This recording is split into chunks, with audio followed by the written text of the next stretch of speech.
hei, hei, tere tulemast! Kuulame ja vaatame seda meie webinari. Mul on hea meel tervitada Eerikut, kes on meiega täna ühinenud. Eerik on taaskord peagi tulemas Eestisse ja oleme selle tõttu tegema väikse intervjuu, et aru saada, kes ta siis tegelikult on ja millega ta tegeleb ja mis on tema teadmiste pagas. Et enne kui me alustame, tahaks veel öelda, et mul on tegelikult äärmiselt hea meel, et ta on tagasi tulemas Eestisse ja meiega täna siin ühinenud, sest ta on tegelikult tõeliselt hea esineja ja seda mitte lihtsalt tavapärane koolitaja, kes räägib millestki, millest ta ei tea, vaid ta on tegelikult ka rahvusvaheliselt ettevõtluse tasandil teinud tegusid erinevates valdkondades, on see siis mobiilivaldkonnad, on see lausa Hollywoodi eriefektide ettevõte, mis teinud efekte lausa filmidele nagu Kariibi mere piraadid ja Transformerid ja ka Iron Man, nii et mees on teinud erinevaid ettevõtteid ja ehitanud neid üles, ostnud, müünud ja õpetab seda täna ka teistele, nii et meil on ühesõnaga hea meel Eerikut meiega koos näha, nii et hello Eric, so we are ready to pick your brain and get as much as we can out of that. So what can you tell for the start? Well, first of all, I didn't understand a single word you just said. So you could have told everybody that, you know, I collect Smurfs for a living. I have no idea. I have no idea what you said. But I will say this. I'm really glad we're doing this. I think you know that one of my favorite events from my last tour of Europe was when I came to Tallinn. You guys just did such a great job, and I met so many really fascinating and interesting people. So I'm really looking forward to coming back. And I guess what I'm curious about is, you know, I guess after I've been there once, and you know, what kind of questions are you getting from the audience? What kind of things what kind of things can I share with people that's going to create the most value for them? I should also point out, I see a lot of people writing in the chat window here asking questions. Probably you should switch to English, because otherwise it's going to be difficult for me. All right, so we have some of the questions from people that we collected before, and then I also have some questions that are written out here. So what can you tell me? What was the very first business that you started? You know, first of all, Anu, yes, I will be speaking English for the entire presentation. So this is the entire interview. I just saw the comment in there. You know, my first business, I guess there are a couple of different firsts. I often refer to my first real company as being a mobile computing company that I started in England in 1997. But the truth is that as a kid, I really had a strong entrepreneurial spirit. So I happened to live on a busy road in eastern Canada when I was a young boy, and so I would do things like, you know, I would go find seashells and turn them into ashtrays and sell them in front of my house, or make Kool-Aid, and you know, on a hot summer day, when it would snow very heavily, I would go and knock on all the doors and charge money for cleaning up the snow, and then when the fall came, I would go around and rake up all the leaves. So even as a kid, I was often asking the question of how can I create more value for people, and as a result of that, earn money. And so those were some of my kind of earlier businesses, in a sense. The first time I formed a real company, you know, to take on employees and really kind of build a company, as it were, was in England in 1997. I had been working for a tech startup, a company that I actually helped to start in Vancouver. I had relocated to England to help expand that company, and then I had you know, I guess in a sense of philosophical, or, you know, I had differences with the owner and made a decision to leave that job. And after leaving that job, I had some tough decisions to make. I didn't really know what I wanted to do next with my life. And one thing led to another, and I ended up starting my company. And I started it in my living room with very little money. You know, it was we were dealing with handheld computers and barcode scanners and that sort of thing. And you know, one deal led to the next deal, led to the next deal, and pretty soon I needed to hire people to help, and you know, one thing led to another, and I had a company. All right. So, and what has been some of the greatest successes you have had as a business owner? You know, Roland, that's a funny thing because I think everybody measures successes in different ways. I mean, you know, you could say, well, a successful business is a business that makes this much money and has this much profits and all this kind of stuff. And, you know, so that's one type of success. I will tell you, I think that the successes that I'm most proud of internally, personally, are when things didn't go right and I kept my cool. You know, when I had an expectation of business, or I had an expectation of a customer, or I had an expectation of a, you know, supplier or an employee, and maybe things didn't work the way I wanted them to in that moment, and I kept my cool. Now, I'm not saying I kept my cool all the time. I'm saying that the times that I did, I think I mark those as some of my biggest business successes, and my ability to do that in really difficult situations, I think, led to some of the more material successes that I've enjoyed. You know, so I'm a big believer that as a business owner, one of the jobs of a business owner is to set the emotional tone of the company, and that means that when bad things happen, and I mean bad, like, you know, sometimes what we think is bad in the moment turns out to be the biggest gift later. And I think somewhere along the line I started to realize that. So even when things happened that felt bad today, I started to realize that it doesn't mean that it's actually bad in the long term, and so when I've been able to do that really effectively, that I mark those as some of my biggest business successes. All right. So I have one question actually from the person that have asked it beforehand. So thoughts around business tend to be with entrepreneurs 24/7, and what is suggestion for better switch from work to private life and opposite? Yeah, you know, there's an English expression for this called work-life balance, right? How do you create a balance between your business life or your professional life and your personal life? And you know, it's a very funny thing, but you know, Roland, I don't know if you've had this experience, but you've probably yourself experienced this, and you've probably watched other people experience it. And that is that, like, let's say somebody is earning a certain amount of money, and then they start to earn a little bit more money.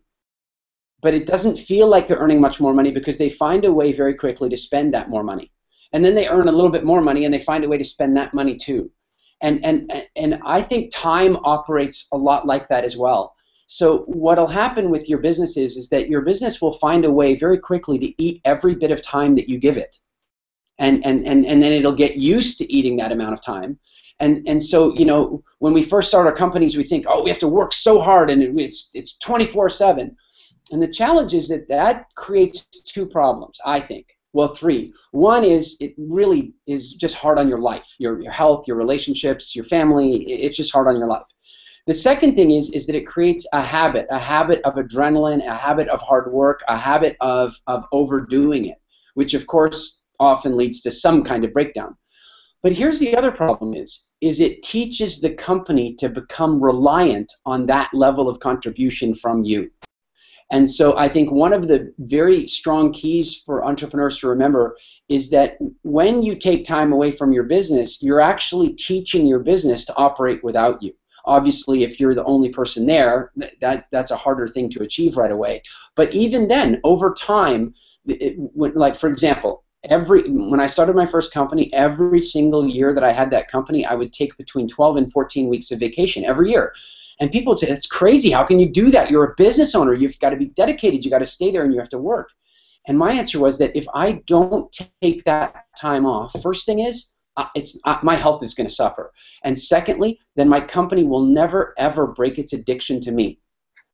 And so by creating that work-life balance and being away sometimes, you actually teach your employees to become more autonomous. You force yourself to create better quality systems and better business systems, so that way when you do go away, you can relax and enjoy it a whole lot more. And I really believe that having that proper work-life balance is not only good for you, but I think it's substantially better for your business. Think about it this way. One day you might want to hire somebody to replace you. Well, if you're working 24/7, who you're going to hire to take on that job? right? Whereas if you've created a circumstance where you're able to manage your business effectively with an appropriate amount of time, hiring somebody to replace you is going to be a whole lot easier. All right, thanks. So, what can you tell me? What are some of the biggest mistakes you've ever made in business? Well, now we don't have enough time to go through all of the mistakes that I've made in business, or even all of the biggest ones. But I will. Obviously, there are a couple that I think are worth addressing. One of them is that I think that entrepreneurs, business owners, anybody who is willing to take the risk associated with starting their own business, has to be fundamentally optimistic. There's a fundamental level of optimism involved in starting a company. I mean, think about it. Most businesses fail, so clearly you have to be somewhat optimistic to even go down that path. And the trouble with being fundamentally optimistic is that it means that you assume things will work out well. You just make that assumption. It's in your nature to believe that. Now, in business, that can be a problem. And there's a couple. Let me put it another way. Being a fundamental optimist is not a good strategy for being a stock market investor, right? Like, if somebody is a fundamental optimist, then they're just going to walk into the market and buy things, and when they go down, they're going, oh, it'll come back. And so being fundamentally optimistic is not going to give them a balanced view of the markets, and so as a result, they won't be a good investor. Well, entrepreneurs have to be fundamentally optimistic, but they have to learn to temper that optimism, and here's a good example. Quite often, an entrepreneur will sit and interview somebody to hire them or bring them on as an investor or a partner, and they will like them and feel optimistic about them.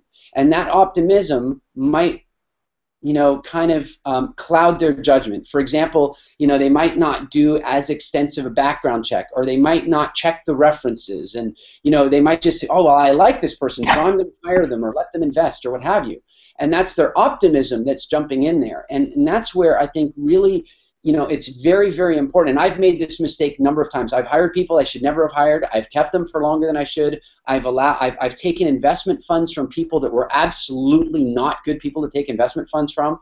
So I've made this mistake time and time again, and I think I've gotten a lot better about it. And I tend now to listen to that little voice inside, because it's in there.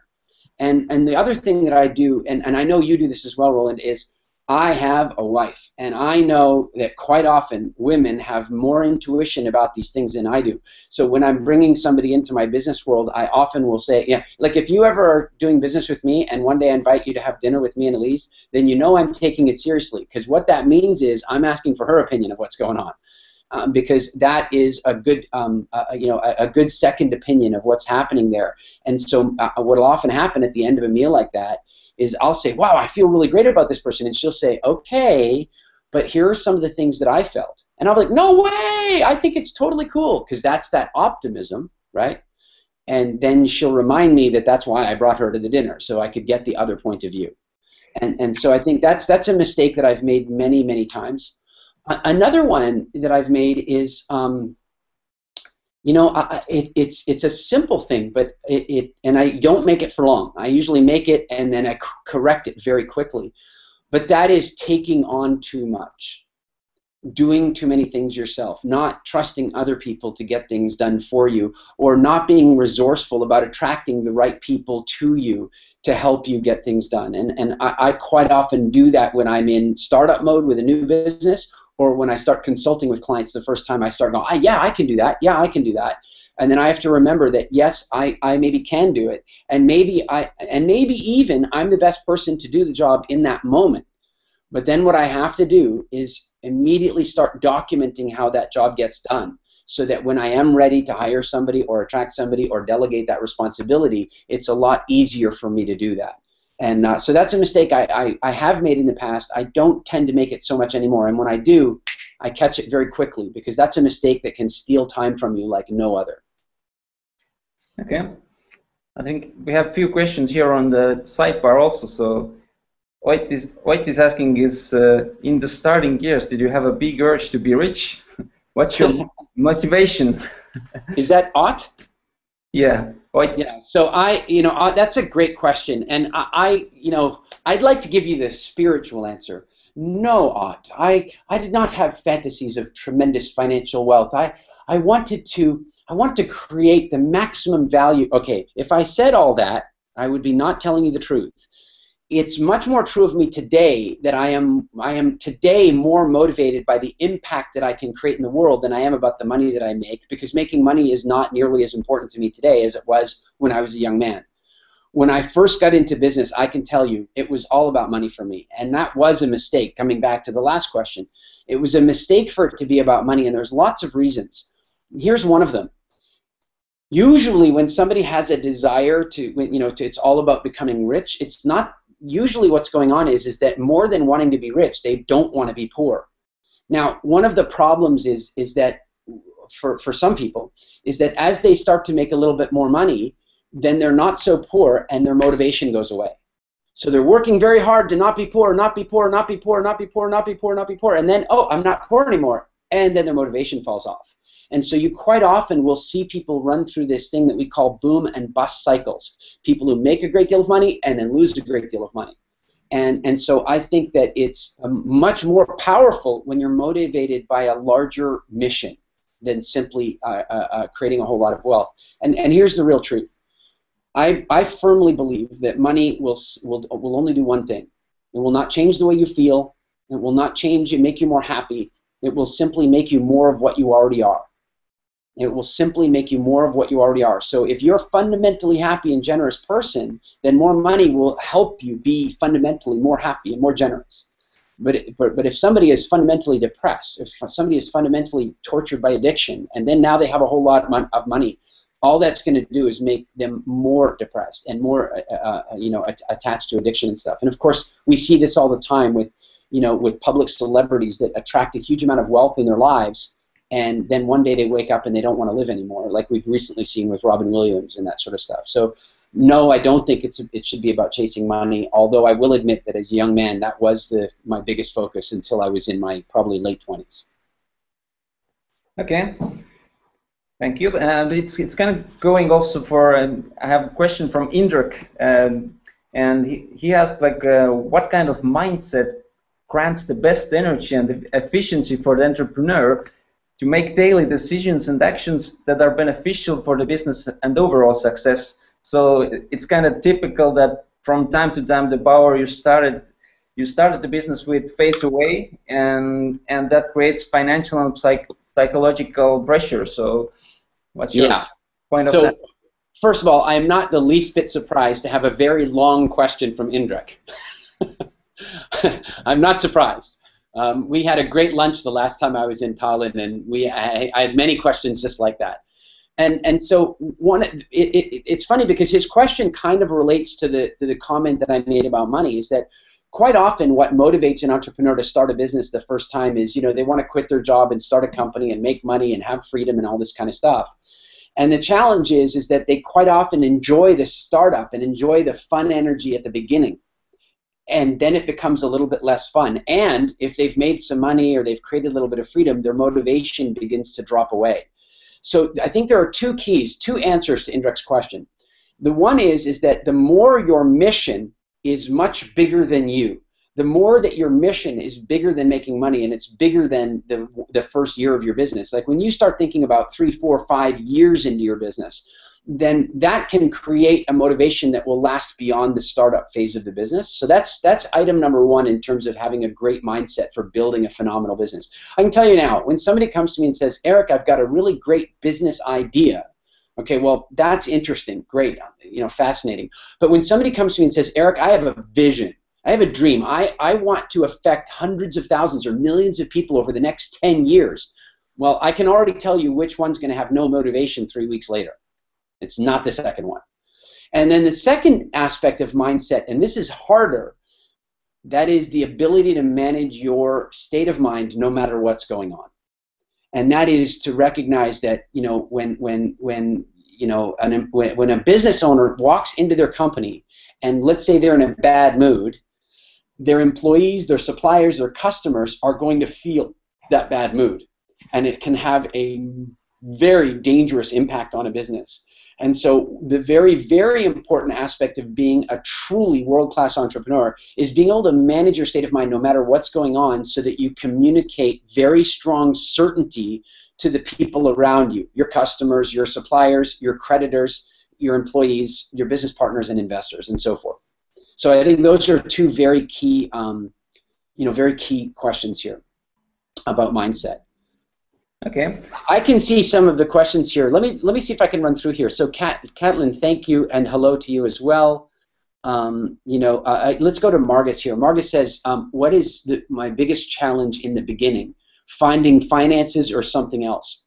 You can relate that one also to Ivar's questions. When you started your first company, did you start with your own money or did you find investors? So yeah, I saw that one as well. So I can tell you, when I started my first business, I started it with my own money. I have two different mindsets about that. If you're starting a small business, then I am a big fan of starting with your own money and growing the business organically on its own profitability. Obviously, that's a nice situation because it means you don't give up control and you don't take on any debt, and I think that's a very nice model for the majority of entrepreneurs, and that's how I've been with the majority of my businesses. There are times, however, where you're growing a business, and there's many reasons this might happen, but let's say you're growing a business that requires a tremendous amount of capital outlay before you're ever going to see revenue. This could be anything from an invention to a software development to website development to making a movie. All of those things require a huge amount of capital at the beginning before revenue comes in which case, yeah, at that stage you may well be better served to go out and raise capital from other people. You have to remember, when you raise capital from other people, it's very much like getting a job.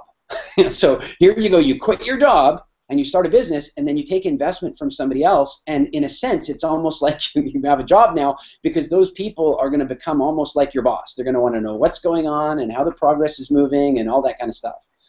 So I'm a big fan of organically funding your businesses as best possible, and I'm a realist. I understand that certain businesses are going to require upfront investment and upfront capital at the outset, and I think it's just very important to make the right decision.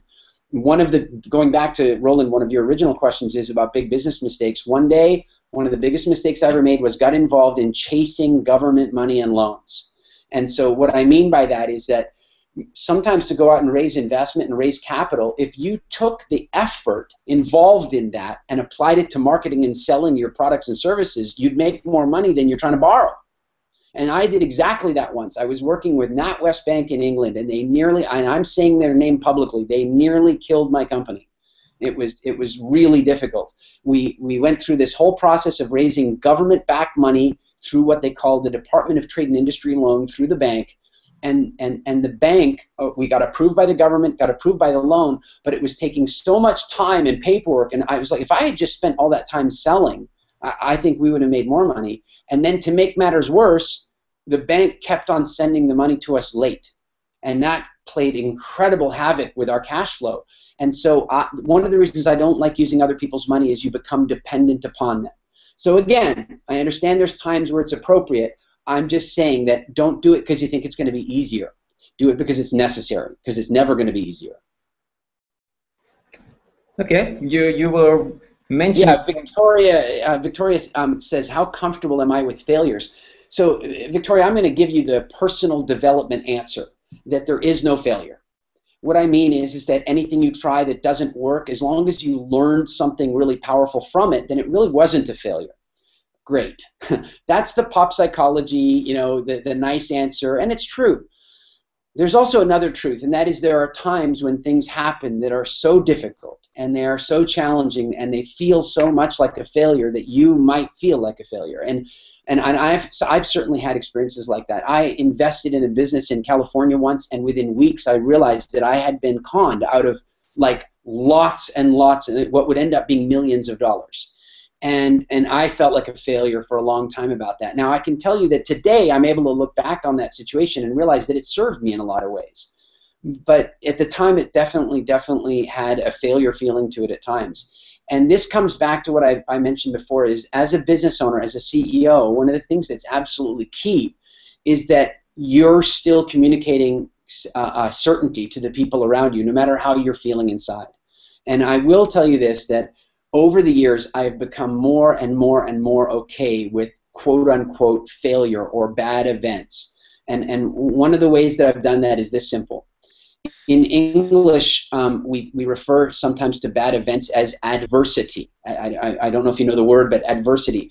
And adversity is actually comes from geometry. When something is adverse, it's facing the other way. You know, it's like if I'm going this way, if I'm headed that way, and something is heading that way, it's adverse. And the problem is that the way we try sometimes to fix adversity is we think if we can change the direction of the other event, then we'll feel better. But we can't change the direction of the other event sometimes. So the only thing we can change is us. And so now we're facing this way and the event is facing this way. Sometimes the very best thing you can do is say, all right, it's no longer adverse anymore. I'm going to go with it. I'm going to learn from it. I'm going to experience from it. And I know that it's going to make me stronger. And I will tell you, as I've become more seasoned in business, I do believe I've gotten better and better at that. And I think that that's one of the ways that you speed up your ability to grow businesses and become effective as a business owner. One way to test this is, I don't know what this is like in Richard Branson's world, but I imagine that if something adverse happens, I imagine he has a very quick recovery, if it even bothers him at all. Does that make sense? Yeah. So I actually would like to go for a second into this your Hollywood special effects company. How did all this kind of thing happen? It's kind of an interesting thing for here. Everybody sees the movies and all that, and how you got into business like that, or you know, Roland, it's kind of funny. I mean, you know, one thing that I think is really important in business is that one of the mistakes people make when they start a company is that they often form a business around their own core skills. So, you know, if somebody was a mechanic at a garage, then one day they leave that job and they start their own garage. Now they think they're an entrepreneur. Only what they really are is the manager of a garage that they're the mechanic in. So now they have 2 jobs. Oh, and plus they have to do the accounting, so they have 3 jobs. Oh, and plus somebody has to wash the car, so they have 4 jobs, and so on.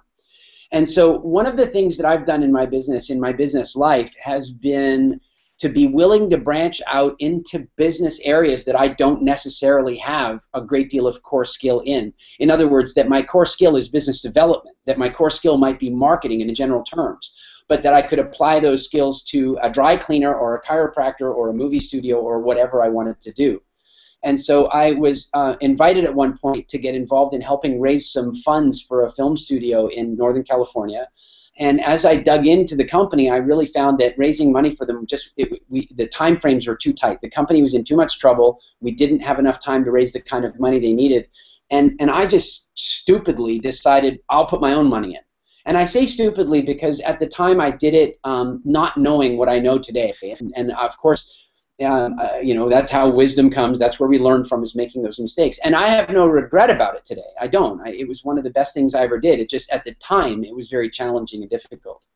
But it did lead to some really fun stuff. Like, you know, we got to do some really great work on Cowboys and Aliens, and, you know, we got to do a big explosion for them, and we got to, you know, we got to blow up a building for Transformers, and we got to do some cool dust special effects for Avatar, and, you know, a really great spaceship crash scene in Elysium, and all of that stuff was a lot of fun. But remember, I didn't do any of that work because I'm not a special effects technician. I just owned the company, and so I got to be there while the work was getting done.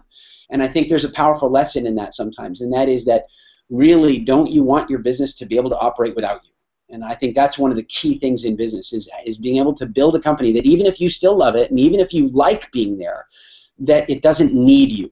And I think that's very key to being successful in the world of business. All right.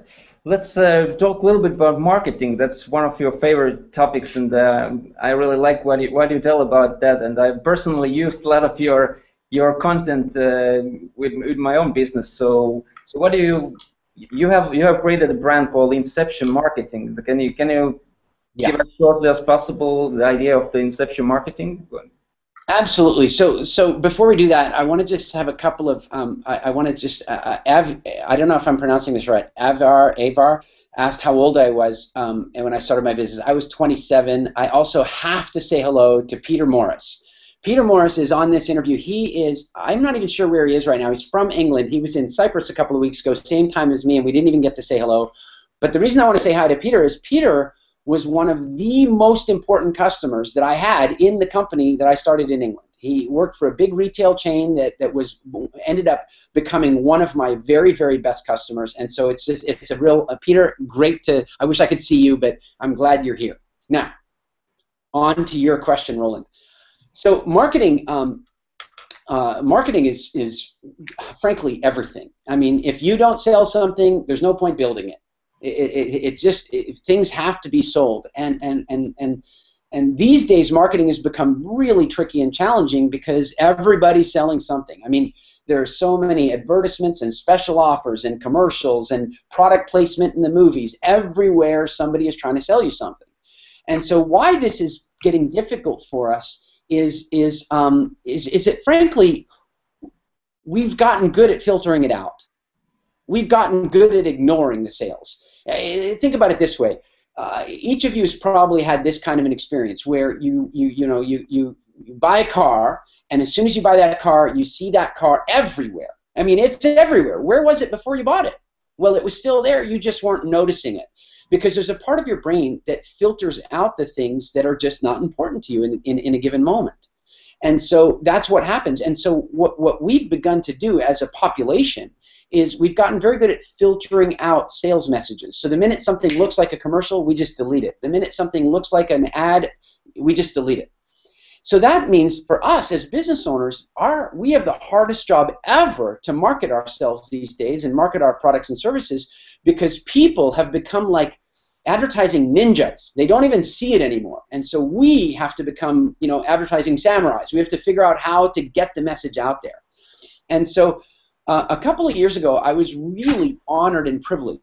I got a phone call out of the blue from somebody working for Tony Robbins, and they asked me if I would come and speak at Tony's Business Mastery program.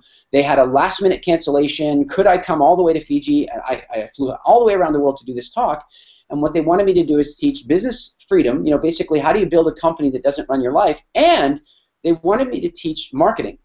And until that time, I'd never really taught marketing. I'd done it in my businesses, and I'd done it for my own clients as a consultant, but I'd never taught it to an audience.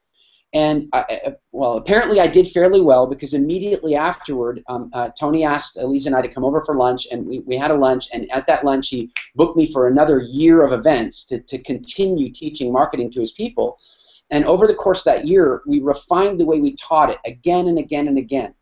And I took all the things that I've been doing in my own businesses, I took all the things that I've been doing in my clients' businesses, and I created a formula for how I could teach it really effectively. And it was really funny because when I first showed it, I was going to do another Business Mastery event in Las Vegas, and I showed one of the women who was a consultant in one of Tony's companies how I was going to teach it. And she flipped out. She was so angry. She's like, if you teach it this well, nobody will hire us anymore. And she was really concerned that I was going to teach it so well that nobody would need to hire the company to help them with their marketing. But instead what happened is we taught it so well that we ended up doing over $2 million, almost $3 million in consulting sales at that event. And partly the reason for that was that we taught how to do it so well that people went, wow, this is really effective stuff. And so in the end, I decided that what we need to do is create a brand for it and get a book published about it and create some online training and seminars around it. And so we called the program Inception Marketing. And the reason is that the entire model of marketing is designed, it's really designed to create marketing that doesn't look like marketing, that engages the clients in a really fascinating way, like where they're interacting with your marketing and they don't even see it as marketing. And that they come to the realization on their own that they want to buy your product or service, and that they weren't pushed to it, that they came to that realization on their own. And it's been very, very effective. Our clients are getting phenomenal results with it, even when we don't do it for them, when we just teach them in a workshop how to do it. Matter of fact, when I was in Iceland last time, you were in, not Iceland, Finland. Were you in Finland at my second event, Roland? Business Mastery Workshop? You mean? So you were there the first time with Ilka at the Business Mastery Workshop. So what was interesting is I taught some of the core principles of Inception Marketing at that event, And then I went back to Finland about, I don't know, 6 months later, and I had a guy walk right up to me, and he said, "I'm so glad you're back." He says, "I took the things you taught me in the last time you were here," and this is only like a 2-hour presentation. It's not like a full workshop or a training seminar. It was just a presentation. And he took some of the principles that we taught, and he added 100,000 euros to his business that year, 100,000 euros in profit. So it's one of the things I'm most excited about teaching people, because so often business owners are stressing out about money, when really that does not have to be the biggest mystery of your company. Money can be one of the easy things about your company, and then you can have more interesting mysteries like hiring the right people, managing growth, expanding into international markets, and so on. Mm-hmm. Okay, I have actually, Ahti has had a question around marketing. Nowadays, when everything is on the market and fighting for the better place, what is best way for a small museum to be seen on the big picture? A small museum? Yeah. Well, obviously, this is first of all, I'll give a generic answer to this, and definitely, definitely come to one of our events that we do in Tallinn and ask me this question where I can give you some personal time on it. I don't want to spend too much personal time on something so specific as a museum, because not everybody on the call has a museum. But in a generic sense, I think one of the things we have to remember is that there are so many different ways to be recognized. You know, there's traditional advertising, radio, television, direct mail, magazines, internet, banners, public relations, and all these different things. And with all those different mechanisms for marketing, the challenge is that most people have lost faith in all those ways of marketing now. They're like, oh, magazine advertising doesn't work, television doesn't work, radio doesn't work, internet doesn't work. And the truth is that it's not that those things have stopped working, it's that consumers have become more sophisticated, so they're now recognizing marketing and deleting it. And so what we now need to do with our marketing is become more strategic in our thinking. So for example, if I was running a small business like a museum and I wanted to introduce new people to that museum, well, the first thing I would recognize is who are the new people that I would like to introduce. So I don't know who it is. If you can type quickly in the window, maybe we can work with a real group, although I think we run on a small delay, so that might not work. But let's say we want to work with, let's say, school children, okay? Let's say we want to get lots more school children to the museum.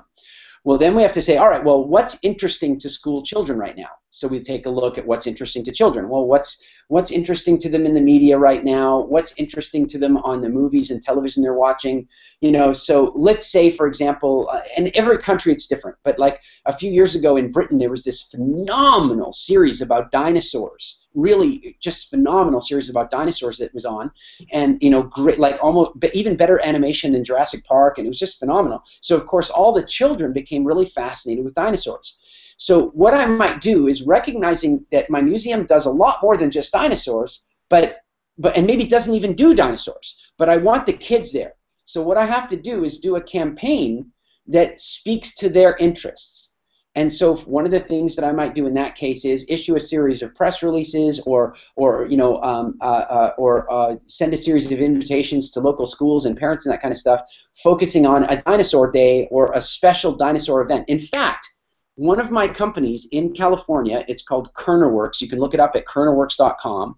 We do all kinds of interesting projects for the government and private sector, and sometimes we do really cool marketing projects. One time our team developed, this is long before before I bought the company, before I started KernerWorks, but many members of our team were involved in building something for Mythbusters. It was they built a paintball gun. You can watch this on YouTube. Go check it out. They built a paintball gun with 1,100 barrels so they could paint the Mona Lisa in a split second. Well, now one of the projects that our team is currently working on is life-size dinosaur puppets, like that somebody can stand inside and walk around in. And so, maybe that's the kind of thing that a museum might want to get involved in, because now the kids get to come and see what a dinosaur looks like. And now that they've come, while they're there, what you want to do is introduce them to all the different types of things that they could come back for. In Vancouver, for example, at the Vancouver Aquarium, which is like a museum, they have special weekends where they let the kids come and sleep over in the aquarium and have special kids campovers. So, you know, these are just a couple of different ideas that people might want to apply. I don't, like I said, I don't want to go too far into the museum route. If you come to one of the live events, I'll think about it and we'll talk more about it then. All right. Well, I see Oit has a question for you also. In your opinion, what are the sectors which dominate in the next 20 years? In case you don't think that much ahead, you can talk about the next 5. Yeah, well, you know, obviously, if I knew the answer to this question, you know, then I would be able to make a lot of very interesting decisions. I think, to a degree, the answer is somewhat obvious. The areas that are definitely going to grow over the next 5 years that we just kind of know. I mean, medical is going to grow over the next 5 years.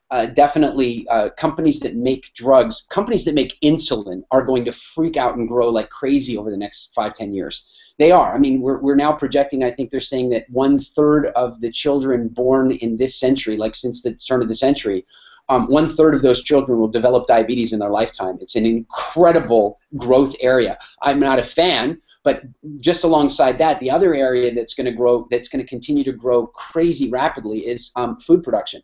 Because as the population grows, you're going to continue to get tremendous requirement for food production. Alternative energy, clearly that's going to be a big growth area. Information, you know, faster communication, better storage, you know, all those things are going to be big growth areas. So, I mean, you know, there are a great deal of areas that are going to be pretty fascinating growth areas in the next, you know, 5 years. Certainly, you know, going out beyond 5 years, who knows, by then we might be one with computers. We just don't know. But I think those are some areas that are safe to bank on that'll continue to grow. Healthcare, pets. Oddly, the pet industry continues to grow even in recession. When people stop being willing to spend money on themselves, they're still willing to spend money on their pets. Odd thing. So I also see Victoria here wrote, why did you become an entrepreneur in the first place? Well, you know, Victoria, this is kind of interesting. For me, the initial decision to become an entrepreneur was accidental, and I think many entrepreneurs find their way there. I was working in a job. I was the first employee of a tech startup in Vancouver, Canada, and over the next, I don't know, 6-7 years, we would grow that business to about 150 people, operating in a bunch of different countries. And the owner and I, you know, I mean, I was the first full-time employee of the company, and in the early days, it was very easy to talk about how there'd be shares and, you know, profits and how rich I would become and so on. And to be fair, he paid me very well on commission, so I earned it, but I had a good income earning opportunity in the business. But the shares never happened. And so the way we kind of dealt with that was, well, hey, if you go start up our European office, then you can have shares in the European company. And once I got there and I hired the initial people and rented the initial space and did all that stuff, suddenly the shares weren't there anymore. And I got to a place where I realized I was still a young man, and I was working for somebody that I no longer trusted, and did I want to carry on doing that? And so one day I quit my job. Now, the day I quit it, I didn't know what was next. It wasn't in my mind to go start a business, because I didn't, as much as I'd been very entrepreneurial as a child, I'd been working in a company for 7 years, so I had enjoyed the security of a job. So starting a business was a little bit scary for me. And you know, one thing just led to another. I had an opportunity to help a client out of a problem, and I did that, and that made me some profits. And so I took those profits and invested in some more, and next thing you know, I had a business. And once I got a taste of that, in fact, here's a real test, is about 2 months into that business, when it was still very scary. I still had no idea how I was going to pay the rent 1 month to the next. It was a very scary time. I also, by the way, just found out at that stage that my wife was pregnant and had just got a new dog and 2 new cars. I mean, it was a scary time to be quitting a job and starting a new company.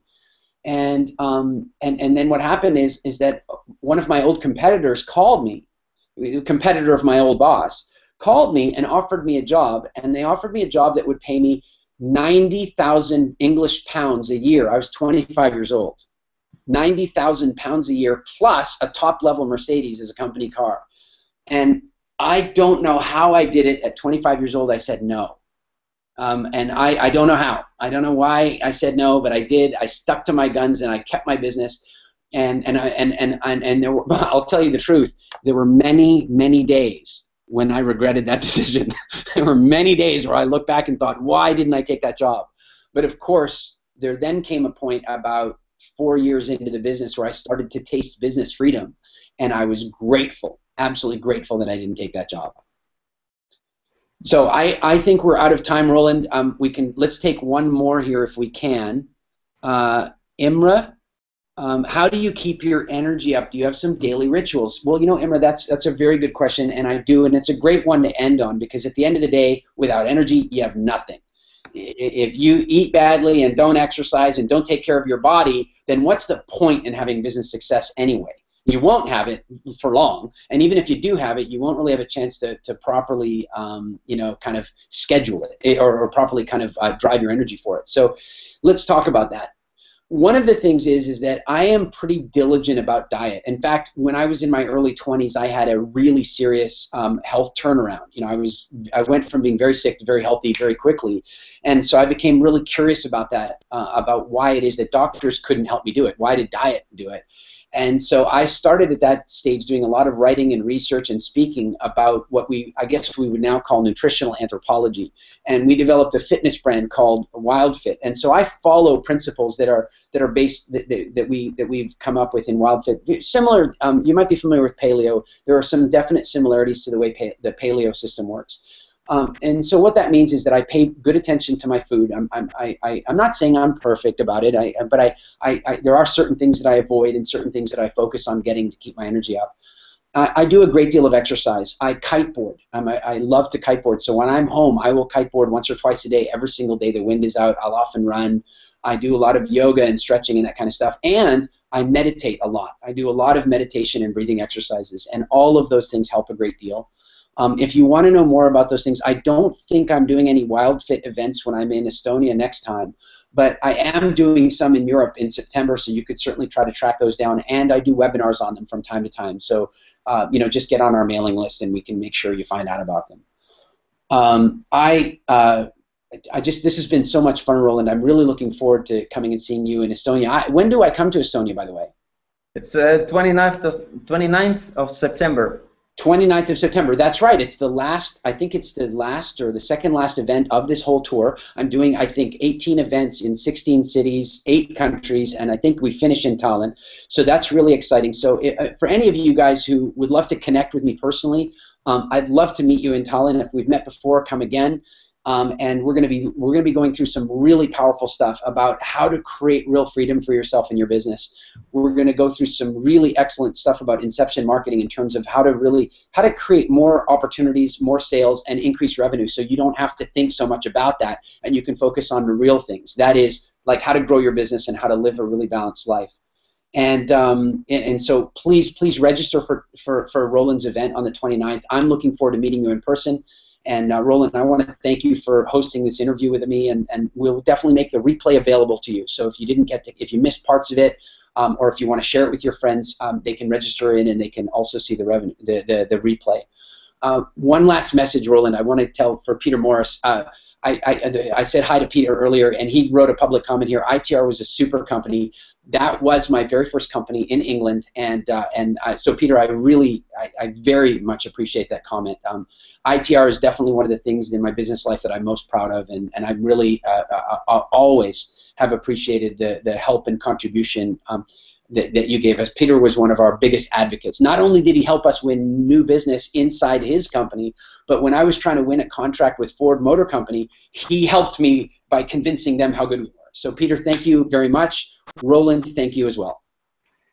Thank you, Eric, very much. So we're going to see you in the end of September, and the registration for your event is starting next week. So at the moment, there is even no chance to sign up, but wait for next week, and we'll let you know. So thank you, Eric.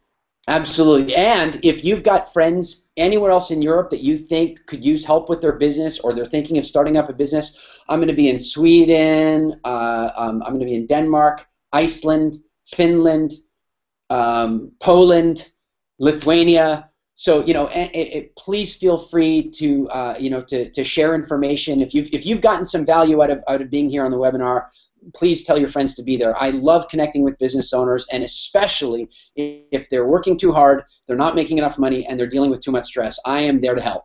Thanks again, Roland. Thank you guys all for attending, and I'm looking forward to meeting you in person. Have a great night.